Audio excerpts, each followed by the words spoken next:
year 3245 AH, 2721 CE, humanity had long since spread beyond the confines of Earth. The stars, once distant dreams, were now highways of commerce, faith, and empire. Among the greatest of these interstellar powers was the Arab Galactic Federation, a vast civilization spanning thousands of star systems, united under the banner of futuristic galactic Islam. The Federation was not merely a political entity. It was a spiritual and technological marvel. The Grand Mosque of Andromeda, a colossal space station orbiting a binary star, served as the religious and diplomatic heart of the Muslim galactic community. Its minarets, glowing with plasma energy, called the faithful to prayer across the void. Their hands transmitted via quantum resonance to every corner of known space. The quantum ummah, the concept of the ummah had evolved. No longer bound by planetary limits, Muslims across the galaxy were connected through the noospheric network, a vast digital consciousness that allowed instantaneous communication, scholarship, and even virtual Hajj for those unable to make the journey to Mecca, which had been preserved as a holy planetary sanctuary, its Kaaba now encased in a shimmering chronofield to protect it from cosmic erosion. The Quran existed in dynamic, holographic form, its verses adapting linguistically and contextually to each species that embraced Islam. Advanced AI mufassirin, interpreters, helped scholars decode deeper layers of meaning in the sacred text, accounting for relativistic time dilation effects and extraterrestrial biology. The Sultan of the Stars. The Federation was ruled by Sultan Khalid al-Mu'min, the 15th sovereign of the House of Noor, a dynasty that traced its lineage back to the early caliphs.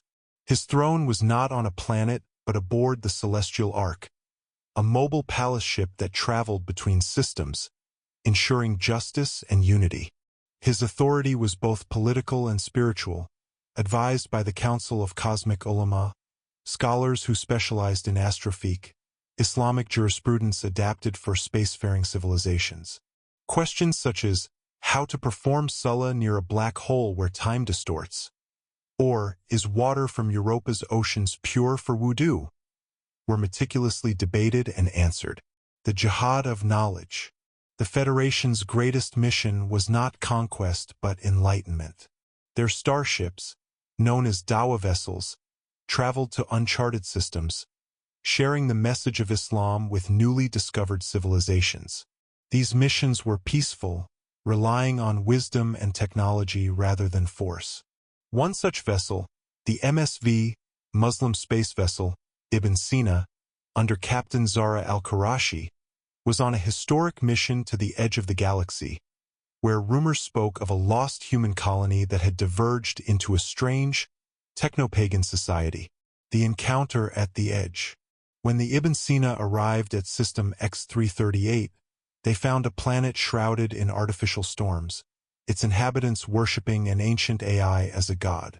The people, descendants of a forgotten human expedition, had forgotten Earth and Islam. Captain Zahra, following the protocol of first contact, initiated dialogue. The Federation's policy was clear.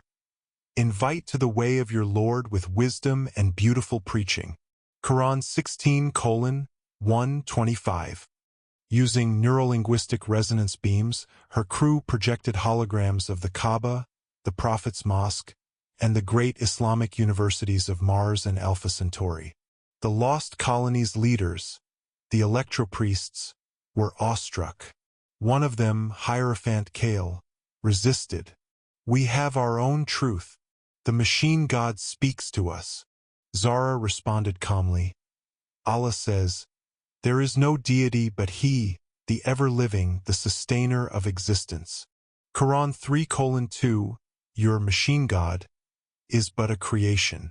Submit to the one who created it and you. A debate ensued, broadcast across the planet. The Federation scholars demonstrated how Islam harmonized with advanced science, how the Quran's verses on cosmic expansion, and the heaven we constructed with strength, and indeed we are its expander. 51:47, matched their own astronomical findings. Slowly, the people began to question. Some embraced Islam immediately, performing their first Salah under the triple suns of X338.